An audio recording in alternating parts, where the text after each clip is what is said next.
छोटे से नचिकेता के संबंध में एक बात ध्यान में ले लेनी चाहिए, तो ही मृत्यु के साथ उसका ये अन्वेषण हमारी समझ में आ सकेगा। नचिकेता कितना ही छोटा हो, कितनी ही उसकी शरीर की उम्र कम हो, उसकी आत्मा की उम्र अनंत है। कोई भी बच्चा बच्चा ही नहीं, और कोई भी बच्चा सिर्फ कोरी स्लेट की भांति नहीं। अनंत जन्मों की कथा उस चित्त पर लिखी है। बच्चा भी बहुत बार बूढ़ा हो चुका है, इसलिए बच्चे के साथ भी अत्यंत सम्मान पूर्वक व्यवहार चाहिए। ये शरीर नया हो, लेकिन इसके भीतर छिपी चेतना नई नहीं। जितनी संसार की उम्र, उतनी ही उम्र इस चेतना की थी। ये चेतना हजारों बार शरीरों में जन्मी है और विदा हुई है। सुख और दुख, जीवन की उलझनें और सुविधाएं, जीवन के रहस्य और रस, जीवन के भ्रम और सत्य, सब इस चेतना ने भी अनुभव किए। इसलिए नचिकेता की अति गुरु गंभीर खोज भारतीय मन के लिए चिंता का विषय नहीं है। पश्चिम के विचारक जरूर चिंतित होंगे कि इतना छोटा सा बच्चा ऐसे प्रश्न कैसे उठा सकता है, क्योंकि ईसाईयत और इस्लाम और यहूदी धर्म, तीनों धर्म जो भारत के बाहर पैदा हुए, से सारे महत्वपूर्ण धर्म भारत में पैदा हुए। ये तीनों धर्म मानते हैं एक ही जन्म है, एक ही मृत्यु है, उसके बाद कोई पुनर्आगमन नहीं। इसलिए उनकी धारणा में बच्चे तो ऐसे प्रश्न उठा ही नहीं सकते, और बच्चा इतनी गहन चिंतना भी नहीं कर सकता। उनकी समझ में तो ऐसे चिंतनपूर्ण विचार वृद्धावस्था में ही संभव है। लेकिन नचिकेता सिर्फ कथा नहीं है, और भी हजारों बच्चों ने ऐसे प्रमाण दिए। बहुत बड़ा पश्चिम में भी ऐसे बहुत से प्रमाण हैं। पश्चिम का बहुत बड़ा संगीतज्ञ मोजार्ट 7 वर्ष की उम्र में वैसे संगीत में कुशल हो गया जैसा व्यक्ति 70 साल की उम्र में भी नहीं हो पाता।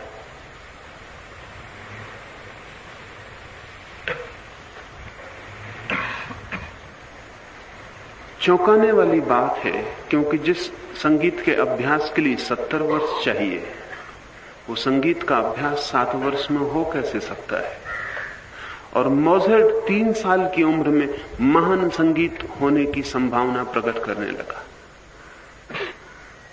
निश्चित ही पीछे यात्रा होनी चाहिए।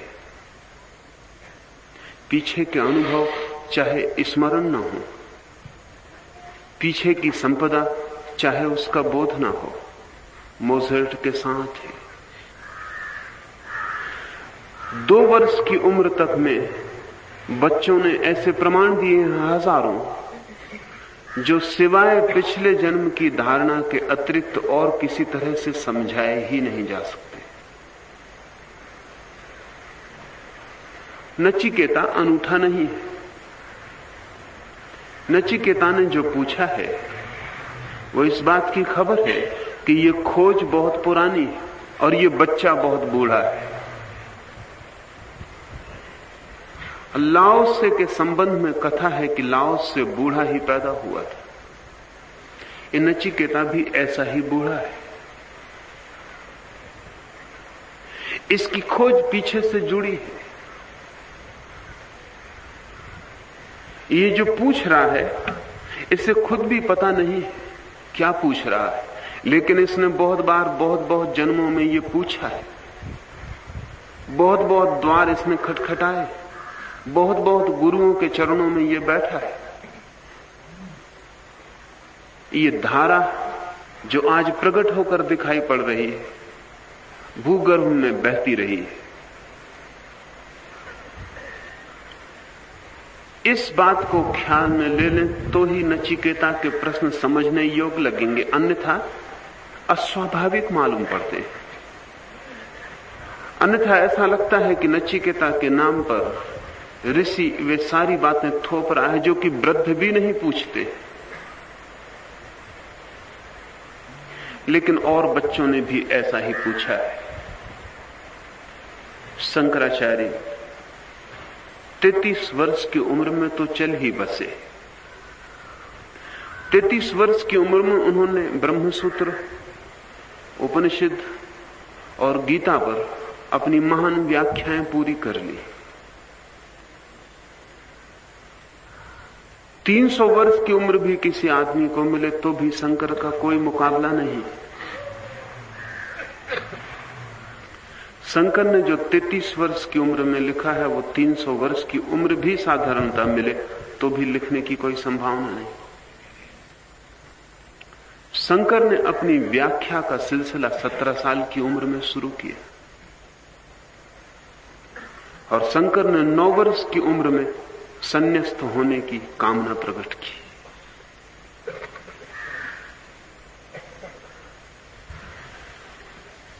ये जो 9 वर्ष की उम्र में 9 वर्ष की उम्र ही क्या है? हम तो 90 वर्ष की उम्र में भी बचकाने बने रहते हैं। हमारे चित्त की कोई प्रौढ़ता नहीं हो पाती। वृद्धावस्था में भी हमारा चित्त वैसा ही होता है जैसा ना समझ अज्ञानी का होना चाहिए। शंकर के 9 वर्ष की उम्र में संन्यास्त होने की धारणा का उदय, जब अभी जीवन देखा नहीं, तो जिस जीवन को अभी देखा नहीं उससे मुक्त होने का सवाल भी कहां उठता है। अभी दुख जाना नहीं तो दुख से छुटकारे की बात ही का क्या अर्थ रखती है। अभी भोग देखे नहीं तो त्याग में क्या अर्थ हो सकता है। निश्चित ही भोग बहुत बार देखे गए, बहुत बार देखे गए भोगों का ही ये सार निष्कर्ष है कि 9 वर्ष का बच्चा संन्यास्त हो जाना चाहता है। मुझसे कई बार लोग आके पूछते कि आप कभी कभी छोटे बच्चे को भी संन्यास दे देते? कोई छोटा बच्चा नहीं, शरीर की उम्र वास्तविक उम्र नहीं। पश्चिम में एक धारणा मानसिक उम्र की पैदा हुई है, मेंटल एज की। इस संदर्भ में ख्याल ले लेना चाहिए। फ्रांस में एक बहुत कीमती विचारक हुआ बिनेट, और बिनेट ने पहली दफा मनुष्य की मानसिक उम्र की धारणा विकसित की। उसने कहा एक उम्र तो शरीर की होती है और एक मन की होती है। शरीर की उम्र के साथ मन की उम्र का कोई संबंध नहीं। आप 70 साल के हो सकते हैं और मन की उम्र हो सकती 7 साल की हो, और उससे उल्टा भी हो सकता है कि मन की उम्र 70 साल की हो, शरीर की उम्र 7 साल की हो। पिछले महायुद्ध में अमेरिका ने अपने सैनिकों की मानसिक उम्र का पता लगाना चाहा तो बड़ी हैरानी का निष्कर्ष मिला। औसत उम्र सैनिकों की 13 वर्ष थी मन की, शरीर की तो बहुत थी। मन वहां रुक गया जहां 13 साल पूरे हुए। अधिक लोगों की उम्र 13-14 साल से आगे नहीं जाती। जैसे ही व्यक्ति कामुक रूप से प्रौढ़ होता है, सेक्सुअली मैच्योर होता है, वहीं उसकी मानसिक उम्र रुक जाती। स्त्रियों की मानसिक उम्र पुरुषों से भी पहले रुक जाती, क्योंकि वो पुरुषों से कोई 1-1.5-2 वर्ष पहले कामुक रूप से प्रौढ़ हो जाती। फिर वो उम्र वहीं रुकी रहती, शरीर की उम्र बढ़ती चली जाती, लेकिन मन वहीं ठहरा रह जाता। बिनेट ने मन की उम्र खोजी, लेकिन पूरब के मनुष्यों के पास 3 उम्रों का हिसाब है। एक उम्र शरीर की, एक उम्र मन की और एक उम्र आत्मा की। उस आत्मा की उम्र का कोई हिसाब नहीं। वो एक दिन के बच्चे के पास भी उतनी ही पुरानी है जितनी किसी वृद्ध के पास है। आत्मा की उम्र के दृष्टि से हम सब समवयस्क हैं, हम सब की उम्र समान है। तो नचिकेता पूछ रहा है आत्मा की उम्र से। उसकी मानसिक उम्र भी बड़ी प्रगाढ़ रही होगी, क्योंकि वो जो सवाल उठा रहा है वो खबर देते हैं इस बात के कि उसके सवाल गहन अनुभव से निकले हुए हैं। बूढ़ों को देखें, बच्चों को देखें। बच्चों में जरूर कभी कोई बूढ़ा मिल जाएगा, और बूढ़ों में तो अक्सर बहुत से बच्चे मिलेंगे। फर्क हो जाते हैं उम्र के साथ, पर फर्क ऊपरी है। छोटा बच्चा अपना, छोटी लड़की और लड़के अपने गुड्डे गुड्डियों का विवाह कर रहे हैं, बड़े बूढ़े रामलीला कर रहे हैं, रामचंद्र जी बनाए हैं, सीता जी बनाई हैं, विवाह हो रहा है, जुलूस निकल रहा है। मन की उम्र नहीं बढ़ी, मन की उम्र वही की वही। गुड्डे गुड्डी थोड़े बड़े हो गए, उनका नाम राम सीता रख लिया,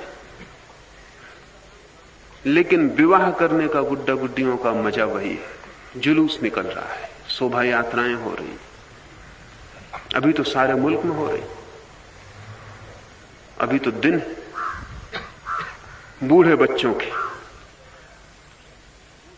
शादी का मजा ले रहे हैं, शादी करवाने का मजा ले रहे हैं, बारात में सम्मिलित हो रहे हैं।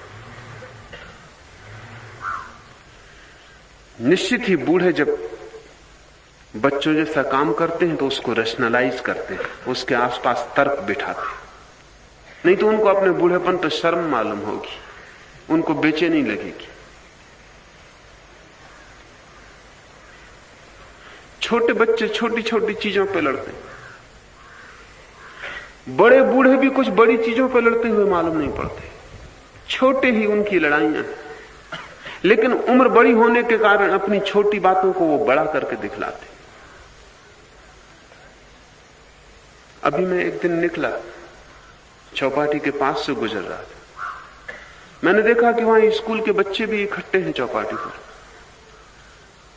बड़े नेता भी मौजूद हैं और सब मिल के गीत गा रहे हैं, झंडा ऊंचा रहे हमारा। बचकानी बुद्धि की बात है। और झंडा क्या है? एक डंडे पर कपड़ा बांधा हुआ, धारणा जोड़ी हुई है, उस झंडे के पीछे जान चली जाएंगी। वो झंडा नीचा हो जाए तो सैकड़ों गर्दनें कट जाएंगी, और दूसरे का झंडा ऊंचा ना होना पाए और अपना झंडा ऊंचा रहे। छोटे बच्चे अपने बाप के पास खड़े हो जाते हैं कुर्सी पर, कहते हैं कि मैं तुमसे बड़ा हूं, झंडा ऊंचा रहे। बाप मुस्कुराता है अगर समझदार हो, नहीं तो वो भी चोट खाता है, वो भी खड़ा हो सकता है कि नहीं मैं तुमसे बड़ा हूं। ये मैं बड़ा हूं, ये खोज ही बचकानी है। मगर बड़े इस बचकानी खोज के लिए तर्क देते, वो ढंग से बताते, वो ऐसा नहीं कहते कि मैं बड़ा हूं। ऐसा कहना बहुत छोटापन मालूम पड़ेगा। वो कहते मेरा राष्ट्र महान, लेकिन मेरा राष्ट्र महान क्यों? क्योंकि मैं इस राष्ट्र में पैदा हुआ हूं, मेरी वजह से। मैं अगर पाकिस्तान में पैदा होता तो पाकिस्तान महान होता, और मैं अगर अफगानिस्तान में होता तो अफगानिस्तान महान। जहां मैं हूं वही राष्ट्र महान होता। मेरा धर्म महान है, मेरा शास्त्र, मेरी गीता, मेरे कुरान, मेरे तीर्थंकर, मेरे भगवान, मेरे अवतार वो बड़े हैं। उनके पीछे आड़ में हम बड़े हो जाते। और ये पागलपन सारी दुनिया में सभी के ऊपर है। ऐसा लगता है मनुष्यता अभी तक प्रौढ़ नहीं हुई। पूरी मनुष्यता की औसत उम्र 10 साल के करीब है। इसलिए इतने युद्ध होते हैं, इतनी मूढ़ताएं होती हैं। निपट अज्ञान से भरा हुआ सारा व्यवहार। अगर बूढ़े बचकाना व्यवहार करते हैं तो कभी कभी कोई बच्चा वृद्धों जैसा गौरवपूर्ण व्यवहार भी करता है। वो दूसरी संभावना ही नचिकेता का सार है। अब हम सूत्र में प्रवेश करें। नचिकेता तीसरा वर मांगते हुए कहता है, मरे हुए मनुष्य के विषय में यह संशय है। कोई तो यूं कहते हैं कि मरने के बाद आत्मा रहता है, और कोई ऐसा कहते हैं कि नहीं रहता। आपके द्वारा उपदेश पाया हुआ मैं इसका निर्णय भली भांति समझ लूं, यही तीनों वरों में तीसरा वर है। सारे धर्म की खोज यही है। इस एक बिंदु पर ही सारे धर्मों का अंतस्थल टिका हुआ है कि क्या शरीर की मृत्यु मनुष्य की मृत्यु है? क्या मर जाने के बाद सभी कुछ मर जाता है या कुछ शेष रहता है? और ये इतना केंद्रीय सवाल है कि इस पर सभी कुछ निर्भर है। जीवन के सारे मूल्य, जीवन का सारा अर्थ, प्रयोजन, अभिप्राय, जीवन की सारी गरिमा, गीत, गौरव, सभी कुछ इस एक बात पर निर्भर है कि क्या शरीर के साथ सब कुछ समाप्त हो जाता है? अगर शरीर के साथ सभी कुछ समाप्त हो जाता है तो न नीति में कोई अर्थ है, न धर्म में कोई अर्थ है, न अच्छाई है फिर कुछ, न बुराई है फिर कुछ।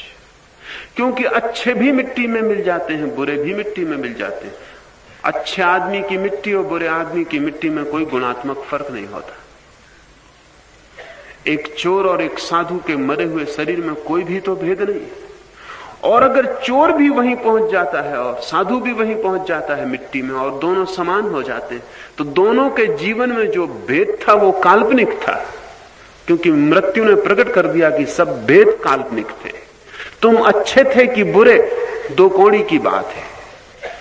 अगर मृत्यु के साथ सब कुछ समाप्त हो जाता है तो इस जगत में कोई नैतिक, कोई धार्मिक, किसी मूल्य का, किसी वैल्यू का कोई अर्थ नहीं है। फिर बेईमानी और ईमानदारी समान है, फिर हत्या और जीवनदान बराबर है, फिर हिंसा और अहिंसा में कोई भी फर्क नहीं, फिर सत्य और असत्य में क्या भेद है? फिर मैं अच्छा रहूं या बुरा रहूं? जब अंत में सब समान ही हो जाता है और अच्छे और बुरे दोनों ही मिट्टी में मिलकर खो जाते हैं, तो अच्छे होने की सारी आधारशिला गिर जाती है। सारी साधुता एक ही धारणा पर टिकी है कि शरीर के साथ सब समाप्त नहीं होता, और जीवन का अर्थ इसी बात में निर्भर है कि शरीर जब गिरता है तो कुछ बिना गिरा भी शेष रह जाता है। शरीर जब मिटता है मिट्टी में तो सभी कुछ मिट्टी में नहीं गिरता। कुछ मेरे भीतर कोई ज्योति किसी और यात्रा पर निकल जाती, मैं बचता हूं किसी अर्थों में। अगर मैं बचता हूं तो ही मेरे जीवन का भेद बचता है। अगर मैं ही नहीं बचता तो क्या भेद? फिर तो शायद जिन्हें हम बुरा कहते हैं वे ही ज्यादा समझदार हैं, जिन्हें हम भला कहते हैं वे ना समझ।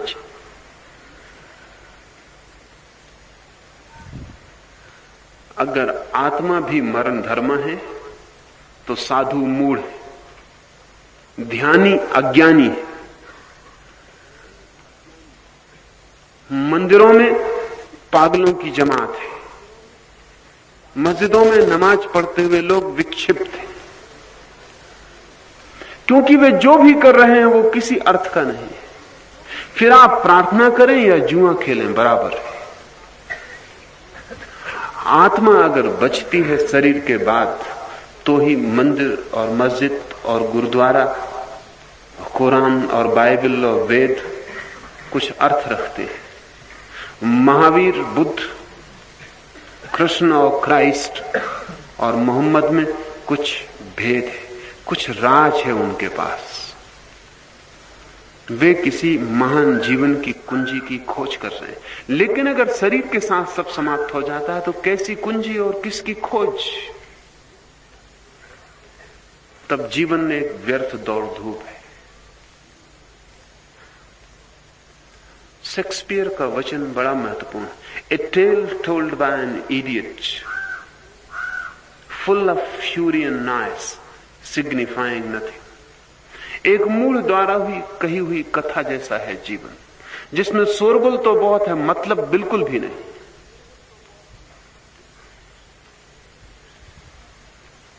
आत्मा की अमरता, आत्मा का शेष रहना शरीर के पार, आत्मा का अतिक्रमण करना शरीर को, दिया मिट जाए लेकिन ज्योति बचती है, ये सवाल नचिकेता उठाता है। नचिकेता कहता है बड़ा संशय है। कोई कहता है कि आत्मा बचती है और कोई कहता है कि नहीं बचती। मृत्यु के बाद क्या होता है, यही मेरा तीसरा वर है, यही मैं जान लेना चाहता हूं, यही प्रत्येक जान लेना चाहता है। अगर मृत्यु के बाद कुछ बचता है तो अभी भी आपके भीतर कुछ है, अगर मृत्यु के बाद कुछ भी नहीं बचता तो अभी भी आपके भीतर कुछ भी नहीं है। अभी भी आप खाली कोरी एक यंत्रवत, एक यंत्र से ज्यादा नहीं।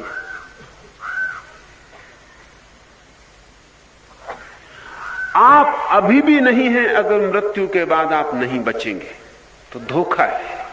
आपको सिर्फ ख्याल है कि आप हैं।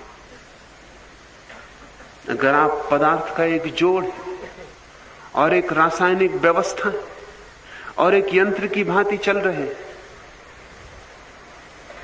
एक कार चल रही है, एक घड़ी चल रही है, एक मशीन चल रही है, लेकिन हम ये नहीं कह सकते कि मशीन है।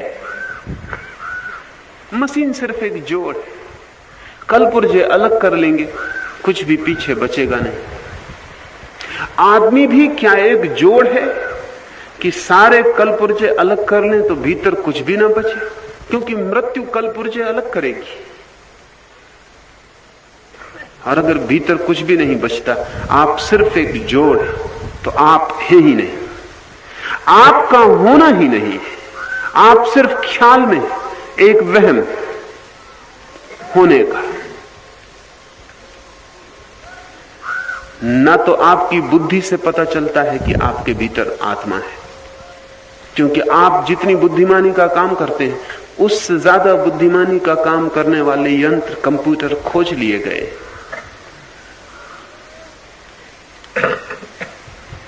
आप जितनी कुशलता से काम करते हैं उससे कुछ आत्मा का पता नहीं चलता, क्योंकि यंत्र की कुशलता आप नहीं पा सकते।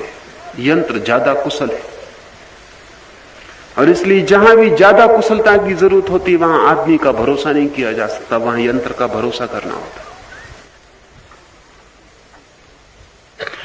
आपकी खूबी क्या है कि आप गणित कर लेते हैं, कि आप भाषा बोल लेते हैं। ये सब काम यंत्र कर सकते हैं, उन्होंने करीब करीब करना शुरू कर दिया है।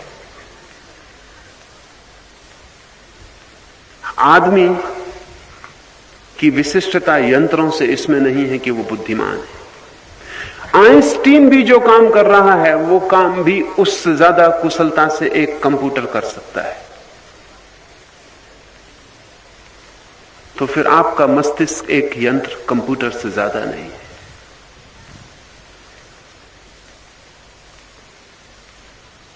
आप भी एक यंत्र हैं।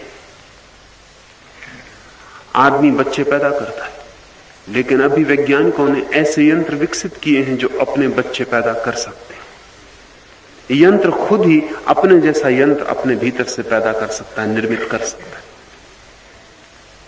तो कोई वो भी बड़ी बात नहीं रह गई। यंत्र अपने जैसा यंत्र स्वयं ही निर्मित कर सकता है, ऑटोमेटिक। और ऐसी भी व्यवस्था की गई है कि वो आने वाले यंत्र में जो उससे पैदा होगा अपने से श्रेष्ठता लाए। और इस तरह हर यंत्र जो उससे पैदा होगा और आगे पैदा होगा वो पिछले से श्रेष्ठ होता चला जाएगा। आपका बेटा जरूरी नहीं है कि आपसे श्रेष्ठ हो, अक्सर तो ऐसा नहीं होता। अच्छे बाप अक्सर बुरे बेटों को जन्म देते।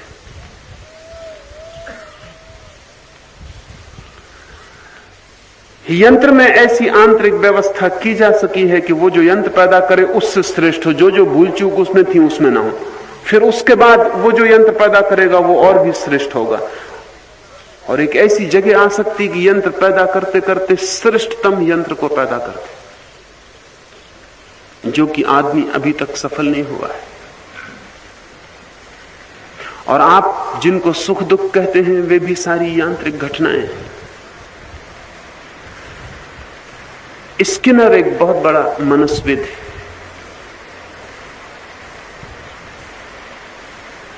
स्किनर ने बहुत से प्रयोग किए जिनमें आपके सुख दुख यांत्रिक हैं, इसकी खोज की।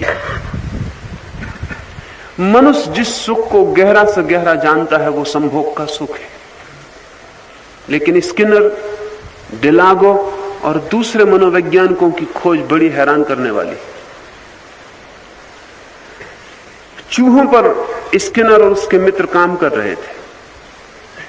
उन्होंने मस्तिष्क में वो बिंदु खोज लिए जहां सुख का अनुभव होता है, प्लेजर पॉइंट्स, और वे भी बिंदु खोज लिए जहां दुख का अनुभव होता है। तो बिजली का तार जोड़ देते हैं जहां सुख का अनुभव होता है, और उस बिंदु को अगर बिजली से छेड़ा जाए तो बड़ा सुख मालूम होता है। दुख का बिंदु जोड़ दिया जाए इलेक्ट्रोड से तो बड़ा दुख मालूम होता है।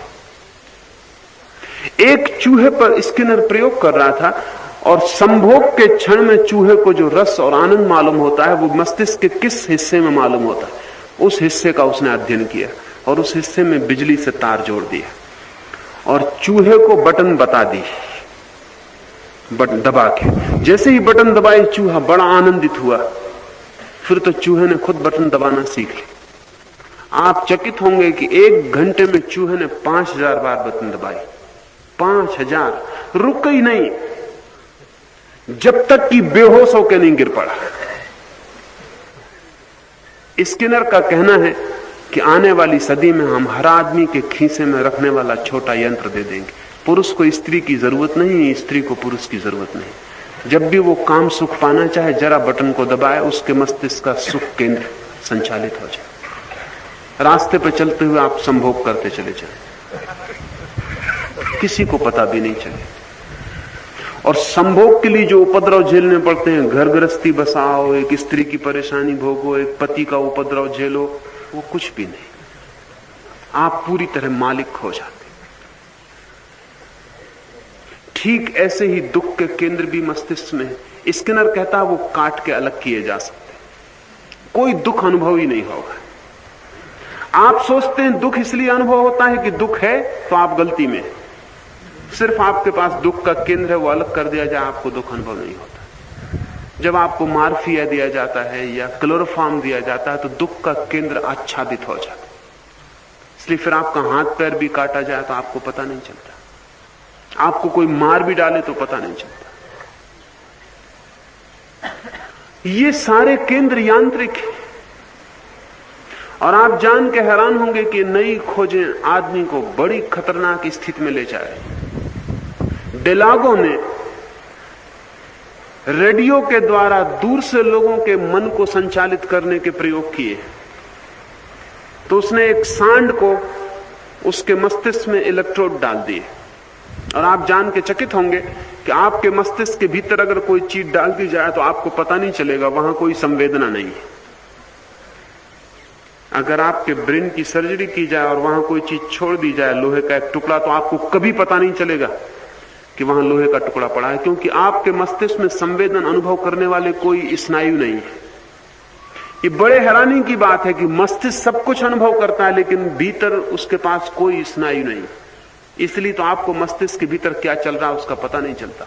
बहुत बड़ा काम चल रहा है, बड़ी फैक्ट्री है, कोई 7 करोड़ स्नायु, 24 घंटे वहां विद्युत की तरह भागदौड़ चल रही है, आपको पता नहीं चलता। एक सांड के मस्तिष्क में डिलागो ने इलेक्ट्रोड रख दिया और उस इलेक्ट्रोड का संबंध उसके रेडियो से है, और वो उस रेडियो के द्वारा उस सांड को संचालित करने लगा। जब वो रेडियो में उस बटन को दबाएगा जिससे सांड को क्रोध आना चाहिए, तो सांड एकदम फुफकार मार के क्रोध से भर जाएगा। बीच में तार भी नहीं जुड़ा है, वायरलेस से संबंध है। हजारों मील दूर भी बैठा हो डिलागो, तो वहां से वो सांड माउंट आबू में हो और डिलागो अमेरिका में, तो वो वहां से उसको क्रोधित कर सकता है। सिर्फ बटन दबाने की बात है कि वो क्रोध में आ जाएगा, फुफकार मारेगा, जो भी आसपास होगा हमला कर देगा। उसने प्रयोग जब अपना प्रदर्शन किया यूरोप में, स्पेन में, तो लोग चकित हो गए, लाखों लोग देखने इकट्ठे हुए थे। सांड फुफकार मार के भागा क्योंकि स्किनर ही वहां था मैदान में। वो हाथ में अपना एड्रेजू लिए खड़ा हुआ है। वो ठीक उसके पास आ गया। एकदम घबराहट का क्षण था कि वो अपने सींग घुसड़ देगा उसके पेट में। तभी उसने बटन दबाई, सांड वहीं शांत हो गया। 1 फीट दूरी पर खड़ा हो गया, जैसे एकदम ध्यान में चला गया। ये इतनी खतरनाक स्थिति है कि इसका आज नहीं कल राजनीतिक उपयोग करेंगे। बच्चों को अस्पताल में पैदा होने के साथ ही इलेक्ट्रोड डाले जा सकते हैं, जिनका उनको कभी पता नहीं चलेगा। सिर्फ दिल्ली से बटन दबाने की जरूरत है। सब लोग कहेंगे झंडा ऊंचा रहे।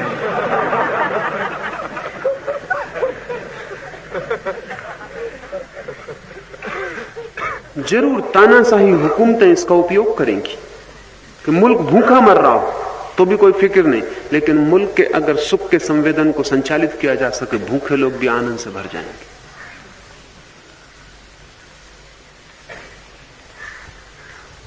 कितने ही आप सुखी हो, अगर आपके दुख के केंद्र को संचालित किया जा सके, आप तत्क्षण दुखी हो जाएंगे। तो सुख दुख भी आपकी आत्मा की खबर नहीं देते, सिर्फ आपके यांत्रिक मस्तिष्क की खबर देते। सिर्फ एक ही संभावना है जिससे आदमी का अस्तित्व सिद्ध हो सकता है, और वो ये है कि वो मृत्यु के बाद बचे। और सभी स्थितियों में हम यंत्रवत हैं। शरीर है भी यंत्र, उसके भीतर छिपा है जो यंत्र नहीं। शरीर है भी एक बहुत कॉम्प्लिकेटेड, बहुत सूक्ष्म नाजुक यंत्र। मालिक भीतर छिपा है। नचिकेता पूछता है कि ये मेरा तीसरा वरदान है कि मैं जानना चाहता हूं कि जब ये सारा यंत्र शरीर गिर जाएगा तब भी मैं बचता हूं या नहीं। संशय है बहुत, क्योंकि कुछ कहते हैं कि कोई बचता है पीछे और कुछ कहते हैं कोई भी नहीं बचता। यमराज को विचार हुआ कि अनधिकारी के प्रति आत्म तत्व का उपदेश करना हानिकर होता है। ये थोड़ा समझ लेने जैसा है। अनधिकारी के प्रति, अपात्र के प्रति आत्म तत्व का उपदेश हानिकर होता है। असल में जो अनधिकारी है वो सत्य का उपयोग भी हानि के लिए ही करेगा। जो अधिकारी है वो असत्य का उपयोग भी कल्याण के लिए करेगा। आपको जो शिक्षा दी जाती है वो शिक्षा मूल्यवान नहीं है, आपका अधिकारी और अनधिकारी होना मूल्यवान है। उदाहरण के लिए, अनधिकारियों ने सभी शिक्षाओं का दुरुपयोग किया है। इस देश में हमने पुनर्जन्म की शिक्षा दी। जिन्होंने शिक्षा दी थी उन्होंने एक धारणा थी उसके पीछे। महावीर ने, कृष्ण ने, बुद्ध ने लोगों को समझाया कि पुनर्जन्म है, बार बार जन्म है। उनका प्रयोजन था कि तुम जिस सुख की तलाश कर रहे हो वो व्यर्थ, तुम बहुत बार उसकी तलाश कर चुके और बहुत बार तुम्हें वो सुख मिल भी चुका है, फिर भी तुमने कुछ नहीं पाया। न मालूम कितनी बार तुम स्त्रियों से प्रेम जुटा चुके हो, पुरुषों से प्रेम बांध चुके हो, न मालूम कितने महल तुमने बनाए हो, न मालूम कितने धन संपत्तियां इकट्ठी की, और हर बार तुम दुखी मरे हो और वही तुम फिर कर रहे हो। ये स्मरण आ जाए कि यही मैं बहुत बार कर चुका और कुछ भी न पाया और यही मैं फिर कर रहा हूं, तो हाथ रुक जाएंगे। लेकिन अनधिकारियों ने क्या किया? उन्होंने कहा कि जब बहुत जन्म है तो जल्दी क्या है। आत्म तत्व को खोज लेंगे कभी भी। भोग तो क्षणभंगुर है, अगर न खोज पाए अभी तो खो जाएंगे। ये आत्म तत्व तो शाश्वत है, मिटता नहीं, बार बार जन्म लेता है। इस जन्म में न मिली समाधि तो अगले जन्म में मिल जाएगी, जल्दी जरा भी नहीं है। अनधिकारी ने जो अर्थ निकाला, अधिकारी ने कहा था कि तुम ऊब जाना, अनधिकारी ने सोचा कि जल्दी नहीं। इसलिए आप हैरान होंगे कि पूरब के मुल्कों में टाइम कॉन्शियसनेस नहीं है, समय की कोई प्रतीति नहीं है। एक आदमी आपसे कहता है कि 5 बजे आऊंगा, वो 10 बजे रात तक ना आए। समय का कोई बोध नहीं, क्योंकि समय अनंत है। बोध तो तब होता है जब चीजें कम होती। गरीब को धन का बोध होता है, 1 पैसा खो जाए तो पता चलता है, क्योंकि इतना कम है। कुबेर को क्या बोध होगा?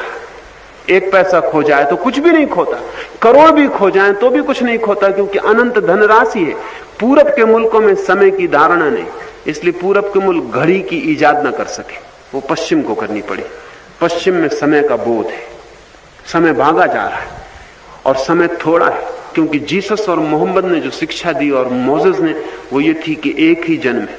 अभी बड़े मजे की बात है, उनने भी शिक्षा इन्हीं अनधिकारियों को देख के दी, क्योंकि पूर्व में गलती हो चुकी थी।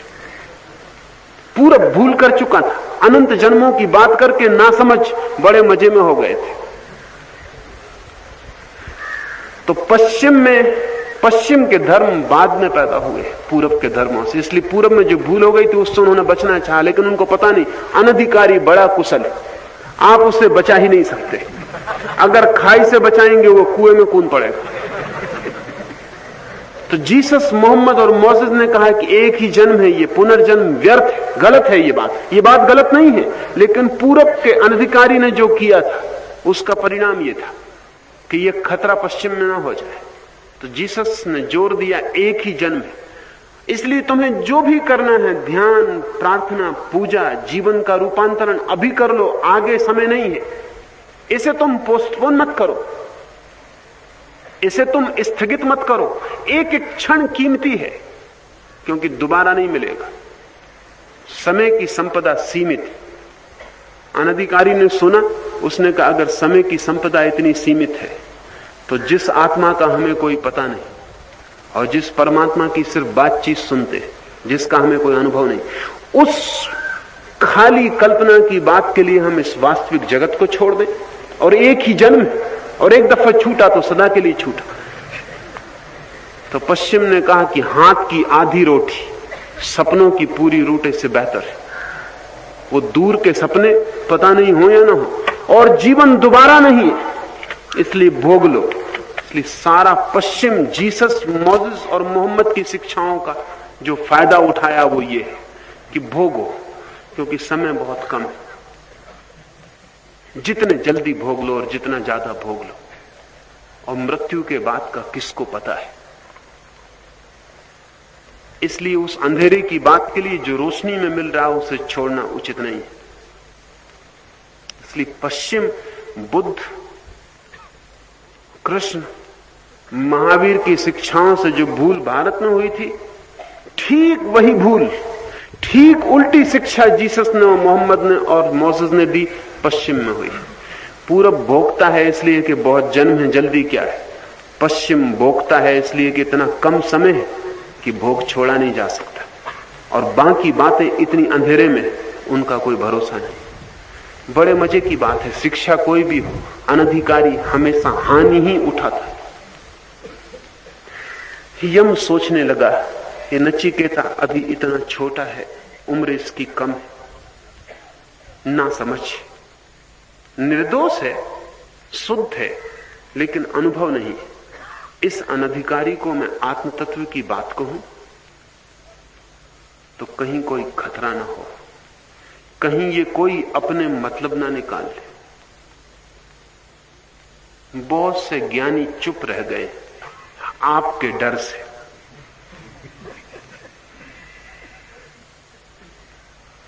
इसलिए नहीं कि वो जो कहना चाहते थे वो बिल्कुल कहा नहीं जा सकता, कहना कठिन है लेकिन कहा जा सकता है, लेकिन आपके डर से, क्योंकि आपसे कुछ भी कहो आप उससे वही निकाल लेंगे जो नरक की तरफ ले जाता है। बहुत ज्ञानी चुप रह गए, लेकिन उनकी चुप्पी से कोई फर्क नहीं निकलता। आप उनकी चुप्पी से भी वो मतलब निकाल देते हैं जो उनका कभी नहीं था। इसलिए बहुत ज्ञानी बोले कि कहीं चुप्पी से आप कुछ मतलब न निकाल लो, जो और भी खतरनाक होगा। बुद्ध चुप रह गए, बहुत से सवालों के जवाब नहीं दिए, सिर्फ इसलिए कि उन सवालों के जवाब अनधिकारियों को बड़े उपद्रव में ले जाए। बुद्ध के मरते ही बुद्ध के संप्रदाय 25 हो गए, क्योंकि अलग अलग अनधिकारियों ने चुप्पी का अलग अलग मतलब निकाला। अगर बुद्ध कुछ बोले होते तो भी ठीक था, अब तो कुछ था ही नहीं, चुप क्यों बुद्ध रहे, इसका चिंतन करना शुरू किया। किसी ने कहा कि बुद्ध इसलिए चुप रहे कि आत्मा के संबंध में कुछ कहा नहीं जा सकता। किसी ने कहा बुद्ध इसलिए चुप रहे कि आत्मा है ही नहीं, बोलना क्या है।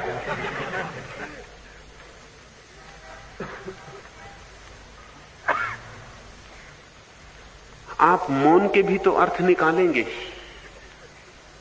तो कुछ ज्ञानी इस डर से कि आप मौन से कुछ गलत अर्थ ना निकालें, बोलते रहे। आप बोलने से भी गलत अर्थ निकालते। ज्ञानी की बड़ी मौत है।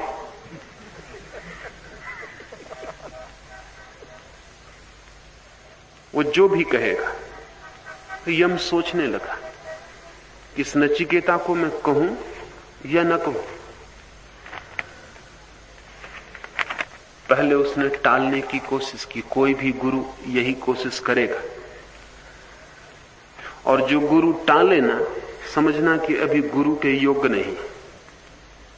टालने की कोशिश करेगा, क्योंकि अगर तुम राजी हो जाओ छोटी चीजों से तो वो खबर देती हैं कि तुम अपात्र थे। तुमने मांगा हीरा, तुम मांगते थे कोहिनूर, और एक कंकड़ उठा के दे दे गुरु और तुम उससे राजी हो जाओ, समझ लो कि ये कोहिनूर है, तो उसका अर्थ ये हुआ कि कोहिनूर के तुम पात्र न थे और देना भूल हो जाती। जो कंकड़ को कोहिनूर समझ ले, वो किसी भी दिन कोहिनूर को कंकड़ समझ सकता है। उसमें जरा भी भेद नहीं, उसके पास बोध भी नहीं है, परख भी, कसौटी भी नहीं, कशिश ना, उसके पास कुछ भी नहीं। तो यम नचिकेता को कहने लगा, हे नचिकेता, इस विषय में पहले देवताओं ने भी संदेह किया था, परंतु उनकी भी समझ में नहीं आया, क्योंकि यह विषय बड़ा सूक्ष्म और सहज ही समझ में आने वाला नहीं। इसलिए तू दूसरा वर मांग ले, मुझ पर दबाव मत डाल, इस आत्मज्ञान संबंधी वर को तू छोड़ दे। बहुत बातें महत्वपूर्ण कही। एक कि देवताओं को तक इसमें संदेह है, जो स्वर्ग में बसे हैं, जो सुख में जी रहे हैं प्रतिपल, वे तक संदिग्ध हैं। तो तू तो पृथ्वी पर रहने वाला, तू इस उलझन में मत पड़। जो सब तरह शुभ हो गए, जिन्होंने सब शुभ कर्मों का संचय कर लिया है, वे भी संदिग्ध हैं। देवता भी संदिग्ध हैं, उन्हें भी पक्का पता नहीं। तो तू इस चिंता में मत पड़। बुद्ध को ज्ञान हुआ तो कहते हैं खुद ब्रह्मा बुद्ध के चरणों में आया और उसने कहा कि मुझे भी बताएं। माना कि मैंने दुनिया को बनाया है, लेकिन मुझे भी ये पता नहीं कि जब सब समाप्त हो जाता है तो क्या बचता है।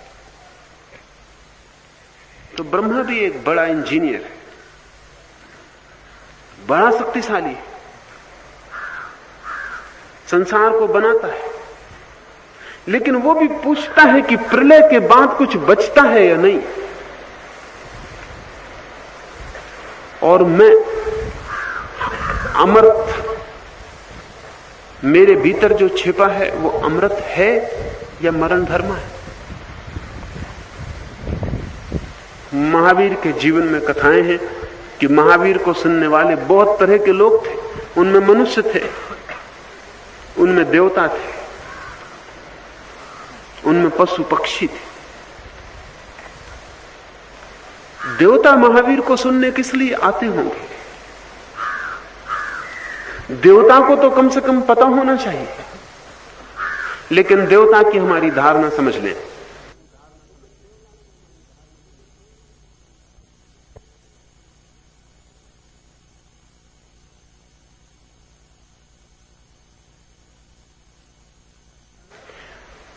नरक है उन लोगों का जिन्होंने जीवन में मूर्छा से ही सब कुछ किया, जिन्होंने जीवन में पाप ही पाप किया। जिन्होंने दूसरे को दुख पहुंचाने में ही अपना सुख माना, नरक है उनका। स्वर्ग है उनका जिन्होंने दूसरे को सुख पहुंचाने में ही अपना सुख समझा, जो पुण्य में जिए। लेकिन ध्यान रहे, नरक और स्वर्ग में एक बात समान, दोनों का ध्यान दूसरे पर है। दूसरे को दुख पहुंचाने में जिसने अपना सुख समझा उसका है नरक, दूसरे को सुख पहुंचाने में जिसने अपना सुख समझा उसका है स्वर्ग। लेकिन दोनों का ध्यान दूसरे पर है। देवता भी उतने ही भ्रमित है जितना नारकीय व्यक्तित्व, दूसरे पर ही नजर है। ज्ञानी का अर्थ है वो जिसकी नजर दूसरे से हट गई, न जो दूसरे को दुख पहुंचाने में उत्सुक है और न दूसरे को सुख पहुंचाने में उत्सुक है, जो अपने को जगाने में उत्सुक है। इसलिए हमारे पास 3 शब्द हैं, नरक, स्वर्ग और मोक्ष। मोक्ष स्वर्ग का नाम नहीं। मोक्ष वो है जहां व्यक्ति दूसरे से पूरी तरह मुक्त हो गया, जहां व्यक्ति स्वयं में पूरी तरह ठहर गया, स्वयं सिद्ध हो गया, जहां व्यक्ति ने स्वयं के होने की पूर्णता पा ली और जान ली, वहां व्यक्ति मुक्त है। देवता भी मुक्त नहीं है। नरक में जो बंधे हैं वे दुख से बंधे हैं, उनकी जंजीरें लोहे की हैं। स्वर्ग में जो बंधे हैं वे पुण्य से बंधे हैं, उनकी जंजीरें सोने की हैं, पर जंजीरें दोनों की। तो नचिकेता कहता है देवता तक इस संबंध में संदिग्ध। यम ने नचिकेता को कहा, और यह विषय बड़ा सूक्ष्म है, सहज ही समझ में आने वाला नहीं। सच तो यह है समझ में आने वाला ही नहीं, और जब तक समझ रहती तब तक समझ में नहीं आता। समझ जब छूटती, सोच विचार जब छूटता है, जब बुद्धि का भरोसा चला जाता है, तब समझ में आता है। यही उलझन है और यही पात्रता अपात्रता के बीच भेद रेखा है। जब तक आप सोचते, जब तक आप विचारते, जब तक आप तर्क से चलते, जब तक आप बुद्धि को परम मानते हैं, तब तक मृत्यु के पार क्या है वो समझ में ना आ सकेगा। बुद्धि की सीमा रेखा पदार्थ है। बुद्धि जान सकती है ऑब्जेक्ट को, विषय को। बुद्धि नहीं जान सकती सब्जेक्ट को, विषय को। बुद्धि देखती है बाहर, भीतर नहीं देख सकती। आप चश्मा लगाते तो बाहर देखने के काम आता है, सपने में कोई चश्मा लगाने की जरूरत नहीं पड़ती। भीतर देखने के लिए चश्मा काम नहीं आता। बुद्धि ठीक बाहर देखने की व्यवस्था है। मुझे आपको देखना है तो मैं बुद्धि से देखूंगा। मुझे संसार की खोज करनी तो बुद्धि से करनी पड़ेगी। इसलिए विज्ञान बुद्धि निर्भर है। लेकिन मुझे स्वयं को देखना है तो बुद्धि की कोई भी जरूरत नहीं। इसलिए धर्म बुद्धि मुक्त है। धर्म है बुद्धि के पार जाना, विज्ञान है बुद्धि के साथ बुद्धि में जाना। इसलिए धर्म और विज्ञान एक दूसरे की तरफ विपरीत खड़े हुए। विज्ञान धर्म की बात नहीं समझ पाता और धर्म विज्ञान की बात नहीं समझ पाता। ये स्वाभाविक है, क्योंकि धर्म का जो साधन है वो है बुद्धि अतिक्रमण, और विज्ञान का जो साधन है वो है बुद्धि की प्रक्रिया। उनकी मेथडोलॉजी, उनकी जो पद्धति है वो इतनी विपरीत है कि दोनों की भाषाएं बेबूझ हो जाती। यम कहता है कि बहुत कठिन है ये बात, अति सूक्ष्म है, सहज समझ में आने वाली नहीं है। असहज हो सके तो समझ में आ सकती है। बुद्धि की प्रक्रिया सहज, बुद्धि की प्रक्रिया को छोड़कर ध्यान में लीन हो जाना बड़ा असहज है। बुद्धि को जो लोग जी रहे हैं उनके लिए, एक बार जो ध्यान में प्रवेश कर जाता है उसके लिए तो ध्यान सहज हो जाता, उसके लिए बुद्धि असहज हो जाती। लेकिन जब तक हम बुद्धि में जीते हैं तब तक बड़ी कठिन बात है ध्यान में प्रवेश। यम कहता है कि सूक्ष्म है, सहज समझ में आने वाली बात नहीं, इसलिए तू दूसरा वर मांग ले, मुझ पर दबाव मत डाल। इस आत्मज्ञान संबंधी वर को छोड़ दे।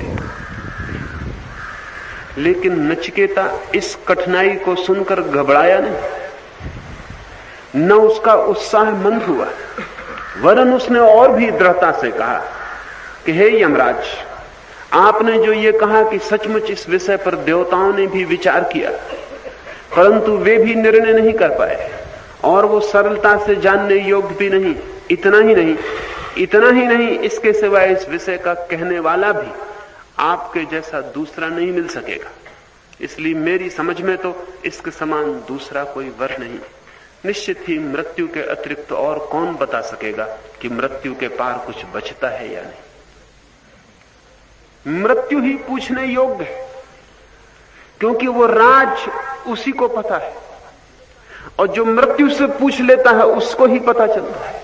इसलिए मैंने कहा, जब तक आप मरने की कला ना सीख जाएं, तब तक आपको पता नहीं चल सकता कि मृत्यु के पार कुछ बचता है या नहीं। मरने की कला का अर्थ है यम के सामने खड़ा हो जाना, सीधा उसी से पूछ लेना जो दरवाजे पर खड़ा है, जिसके पास से होकर सभी को गुजरना पड़ा है बहुत बहुत बार।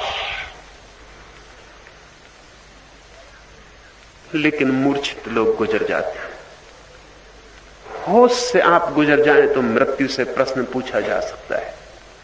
नचिकेता और भी दृढ़ता से पूछता है कि जिसे देवता भी नहीं जान सके और जो इतना कठिन है, तब तो मैं छोड़ूंगा ही नहीं, क्योंकि आप जैसा फिर बताने वाला मैं कहां पाऊंगा। फिर मुझे कौन बता सकेगा?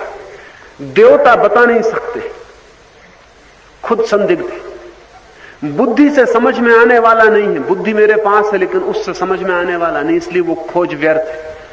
और आप जैसा कोई बताने वाला दोबारा मैं न पा सकूंगा, इसलिए ये वर मैं छोड़ नहीं सकता। नचिकेता घबराया नहीं, निश्चय पर ज्यों का त्यों दृढ़ रहा और एक परीक्षा में उत्तीर्ण हो गए। यम ने देखा कि व्यक्ति संकल्प का है, सिर्फ कठिनाई से भाग जाने वाला नहीं, टिक सकता है, आग में उतरने की तैयारी है। तो उसने दूसरी परीक्षा का आयोजन किया। उसने विभिन्न प्रकार के प्रलोभन रखे। उसने कहा, सैकड़ों वर्षों की आयु वाले बेटे और पोतों को तथा बहुत से गौ आदि पशुओं को एवं हाथी, स्वर्ण और घोड़ों को मांग ले, भूमि के बड़े विस्तार वाले साम्राज्य को ले ले, तू स्वयं भी जितने वर्ष तक जीना चाहे जी। हे नचिकेता, धन, संपत्ति और अनंत काल तक जीने के साधनों को यदि तू इस आत्मज्ञान विषयक वरदान के समान वर मांग ले, तो तू पृथ्वी लोक में बड़े भारी सम्राट की स्थिति को उपलब्ध हो जाएगा। मैं तुझे संपूर्ण भोगों से अति उत्तम भोगों को भोगने वाला बना देता हूं। ये समझने जैसा है, जो व्यक्ति भी ध्यान में प्रवेश करते हैं, वो क्षण आता है जब उनकी भोगने की क्षमता इस संसार में सर्वाधिक तीव्र हो जाती।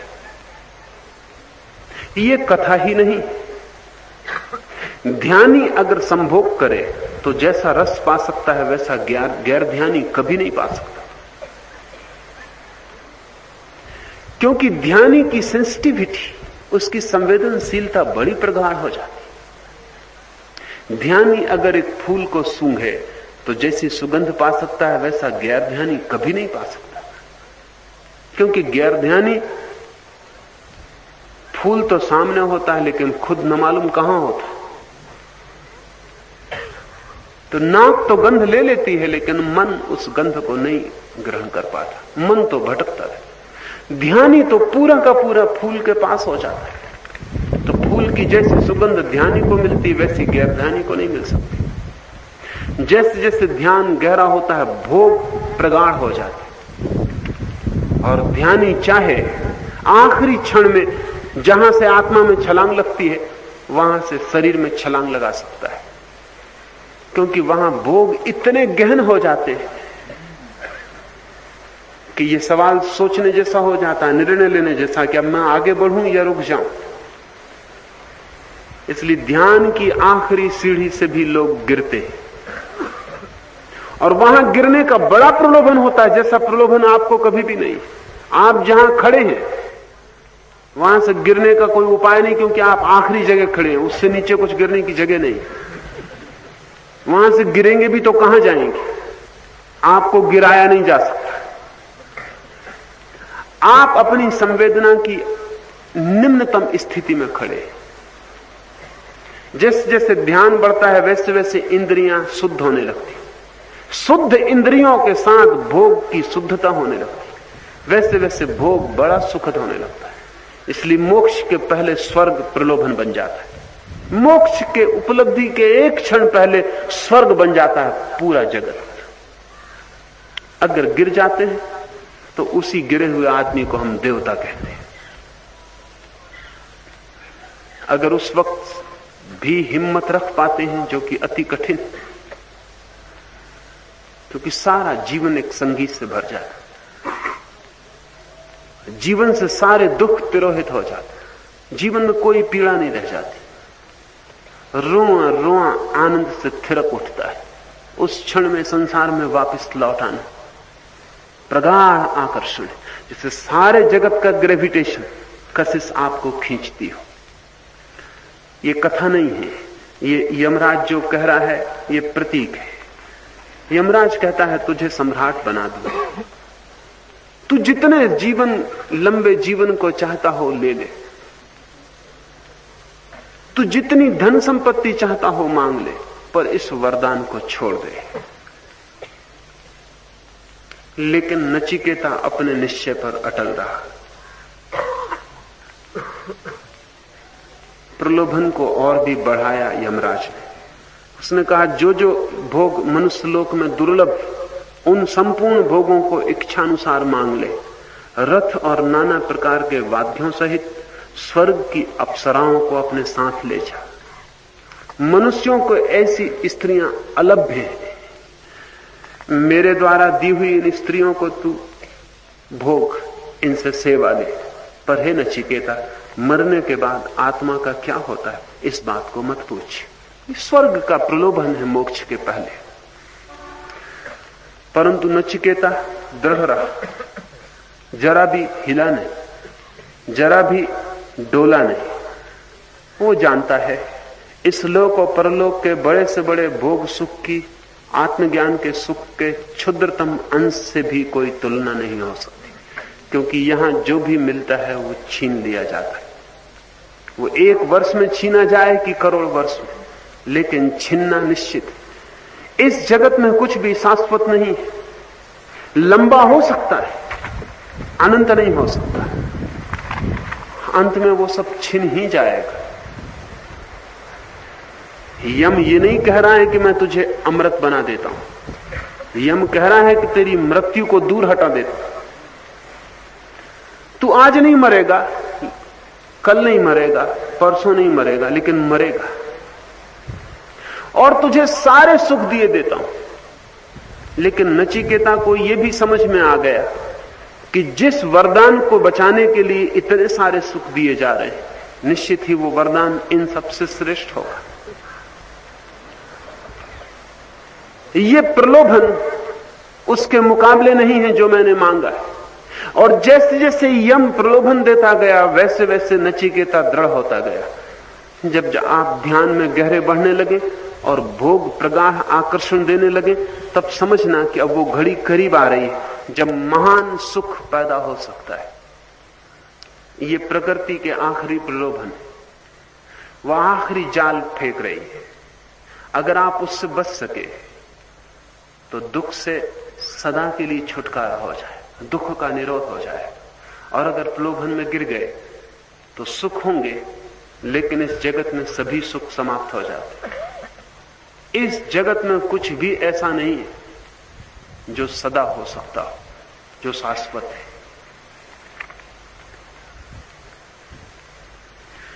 नचिकेता ने कहा, हे यमराज, जिनका आपने वर्णन किया वे क्षणभंगुर भोग और उनसे प्राप्त होने वाले सुख मनुष्य के अंतःकरण सहित संपूर्ण इंद्रियों का जो तेज है उसको छीन कर डालते। उन सुखों से चेतना जगती नहीं, सो जाती।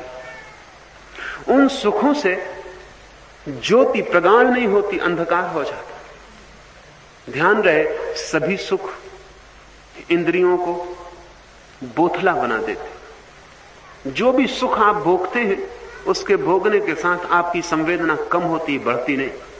ये बड़े मजे की बात है। ध्यान के साथ संवेदना बढ़ती है, भोग के साथ कम होती है। आज आपने कुछ स्वादिष्ट भोजन किया, कल वही भोजन आप करें, वो कम स्वादिष्ट हो जाए। परसों करें और कम हो जाए। चौथे दिन भी करना पड़े तो आप बड़े दुखी होने लगेंगे, और 5वें दिन भी करना पड़े तो आप थाली फेंक देंगे। पहले दिन आपको स्वर्ग का सुख प्रतीत हुआ था उस भोजन, 5वें दिन वो नरक हो गया। और अगर जीवन भर वही करना पड़े तो आप आत्महत्या कर लेंगे। एक संगीत को आज आप सुनते, फिर सुनते हैं कल, फिर परसों सुनते, बोथला हो जाता। इंद्रियां उसको ग्रहण करना बंद कर देती, इंद्रियों की संवेदना कम हो जाती। नचिकेता बड़ी महत्वपूर्ण बात कहता है। वो कहता है ये सारे भोग मेरे होश को, मेरी संवेदना को कम कर देंगे, मैं जड़ हो जाऊंगा। इसलिए भोगी धीरे धीरे जड़ हो जाता, योगी धीरे धीरे सतेज होता चला जाता है, भोगी जड़ होता चला जाता। और फिर आयु कितनी ही बड़ी हो, अल्प ही है, कभी ना कभी समाप्त हो जाएगी। इसलिए ये आपके रथ, ये वाहन, ये अप्सराएं, ये नाचगान अपने ही पास रखें, ये मुझे नहीं चाहिए। मनुष्य धन से कभी भी तृप्त नहीं किया जा सकता है।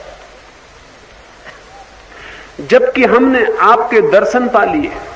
नचिकेता ने कहा कि जब हमने मृत्यु को ही देख लिया तो अब हम धन से तृप्त नहीं हो सकते।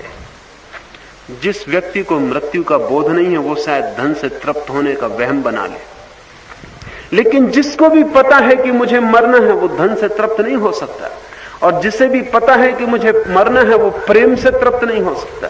जिसे भी पता है कि मुझे मरना है, इस जगत में कोई चीज उसे तृप्त नहीं कर सकती, क्योंकि मौत खड़ी। आपको अगर कोई कह दे कि घड़ी भर बाद आपको मरना है, आपके सब सुख तिरोहित हो जाएंगे। यहां बैठे हैं आप और ये खबर आ जाए कि घड़ी भर बाद एटम बम यहां माउंट आबू पर गिरेगा, आपके सब सुख समाप्त हो जाएंगे। सुंदरतम स्त्री आपको अचानक दिखाई पड़नी बंद हो जाएगी। भोजन सामने रखा होगा, भूख तिरोहित हो जाएगी। कोई उस वक्त आपको कहे कि सारे जगत का सम्राट तुम्हें बना देता हूं, आप कहेंगे अपने ही पास रखो, घड़ी भर बाद एटम गिरने को। लेकिन वो घड़ी ज्यादा दूर है भी नहीं, कभी भी दूर नहीं। एटम गिरे ना गिरे, मौत वहां पीछे खड़ी।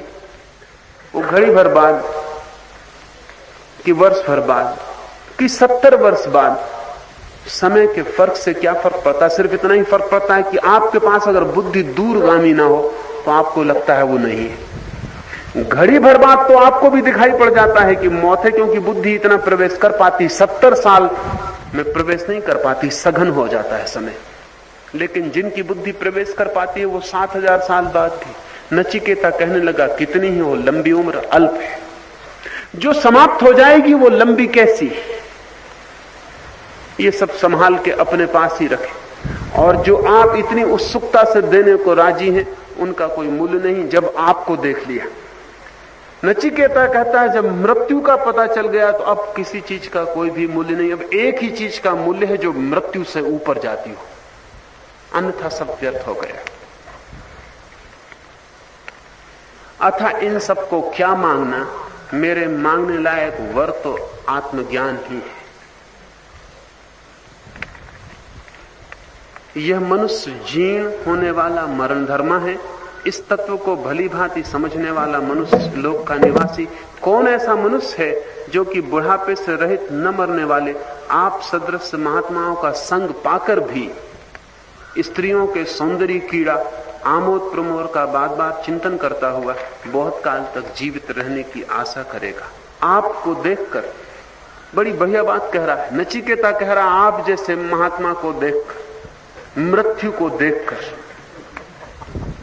अब कौन है जो आमोद प्रमोद में, रति किरणा में, स्त्रियों के साथ राग रंग में समय को व्यतीत करने का ख्याल करेगा आपको देखकर, आप जैसे महात्मा को देखकर? अब यह संभव नहीं। अब सिर्फ एक ही चीज की आकांक्षा जगती है कि आपके पार भी कुछ है या नहीं। आपको देखकर संसार तो मिट्टी हो गया, सब भोग व्यर्थ हो गए। जिसे भी मौत का स्मरण आ जाता है सब व्यर्थ हो जाता है। बुद्ध की कथा आपने जानी है कि बुद्ध ने एक मरे हुए आदमी को देखकर अपने सारथी को पूछा कि ये क्या हो गया।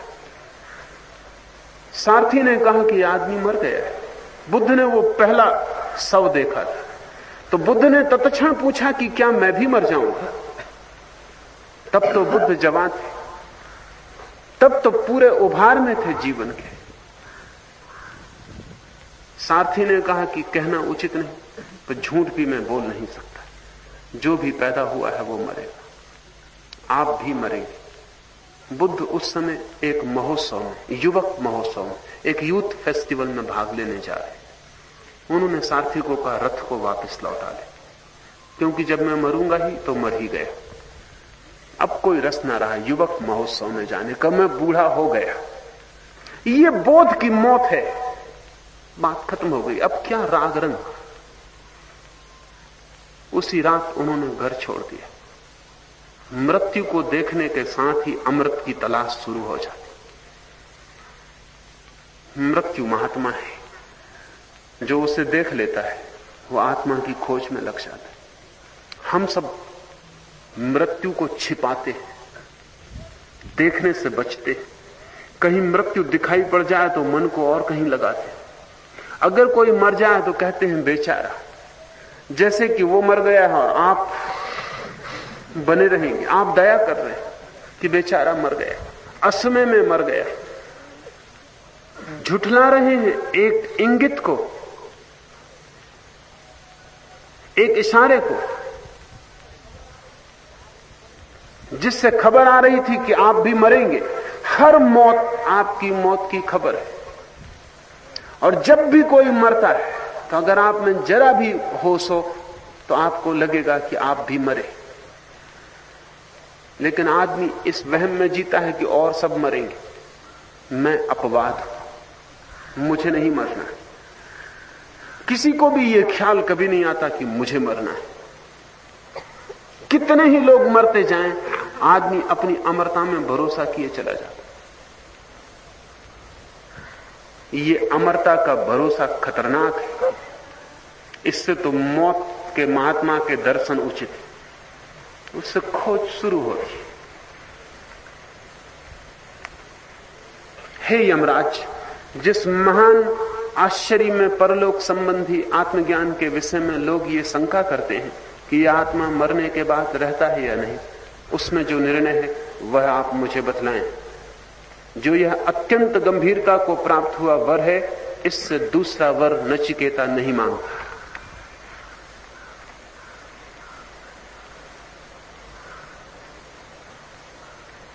मृत्यु के सामने खड़े होकर अमृत की खोज, यही समाधि की स्थिति है। इस ओर ही हम यात्रा करेंगे। सुबह के ध्यान के संबंध में थोड़ी सी बात समझ लें। इस ध्यान के 4 चरण। पहले चरण में 10 मिनट तक जितने जोर से आप श्वास को भीतर ले सकें और बाहर उलीझ सकें, बिल्कुल विक्षिप्तता से, अराजकता से, जैसे सारा शरीर एक धोखनी बन जाए लोहार की, सब भूल जाए, सिर्फ एक ही ख्याल रह जाए, श्वास भीतर और बाहर, श्वास भीतर और बाहर। सारी शक्ति श्वास को लेने और छोड़ने में लग जाए कि सारा शरीर एक तूफान, एक आंधी में ग्रस्त हो जाए, तो आपके भीतर जो नचिकेत अग्नि है उस पर चोट पड़ेगी। इस तूफान में ही आपके भीतर छिपी हुई अग्नि जगेगी। दूसरे 10 मिनट में आपके भीतर जो भी छिपा है, विक्षिप्तताएं, दमित वेग, रोग, वो सब बाहर फेंक देने। चीखना हो चीखें, रोना हो रोएं, नाचना हो नाचें, जो भी करने जैसा हो जाए उसे रोके मत। अपनी सारी बुद्धिमानी एक तरफ रख दें और मन जो भी करना चाहे उसे करने दें।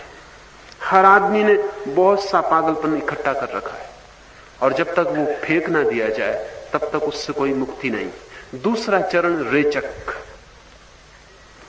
तीसरे 10 मिनट में एक महामंत्र का उपयोग करना है। वो मंत्र है हु। जोर से हु हु, नाचते चिल्लाते कूदते हुए इस आवाज को करना है। ये हु आपके भीतर की अग्नि को धू धू करके जला देगा। अगर ठीक से प्रयोग हो तो इन 3 चरणों में आप मिट जाएंगे। चौथे चरण में आपकी मौजूदगी नहीं। चौथा चरण मौन ना हो जाने का चरण है। आप पड़ रहेंगे, खड़े रहेंगे, बैठे रहेंगे, जैसे भी हो वैसे ही रुक जाएं। जब मैं तीसरे चरण के बाद कहूं ठहर जाएं तो आपको वहीं रुक जाना है। फिर आपको अपनी सुविधा नहीं बनानी कि आप जल्दी से लेट जाएं आराम से। उस सुविधा बनाने में आपका अहंकार वापस लौट आए। इन 3 चरणों में जो काम हुआ है उसके बाद जब मैं कहूं स्टॉप तो आप वहीं रुक जाएं जैसे मर गए। अगर हाथ ऊंचा था तो ऊंचा रह जाए, एक पैर उठा था तो उठा रह जाए। आप सोचेंगे कि कहीं गिर पड़े तो हर्जा नहीं, लेकिन अपनी तरफ से आप फिर कोई इंतजाम ना करें। जब मैं कहूं रुक जाएं तो रुक गए। यहां फिर कोई भी नहीं बचा, सिर्फ लाशें रह गई। ये चौथा 10 मिनट का चरण। और इस चौथे के बाद थोड़े 5-10 मिनट अभिव्यक्ति आनंद के लिए होंगे। इस बीच जो शांति और आनंद आपके भीतर घना हुआ हो उसको आप आनंद से प्रकट करें, जैसे छोटे बच्चे हो गए, वापस नाचें, हंसें, कूदें। Now something about this morning meditation. This meditation has 4 steps. First, chaotic breathing. For 10 minutes you have to breathe and forget everything. Just take the breath in, throw it out, take the breath in, throw it out. Let your whole body be involved in it. In the second step, you have to pass through a catharsis. For 10 minutes, go completely mad. You can scream, you can jump, you can dance, you can weep, cry, laugh, whatsoever comes to your mind.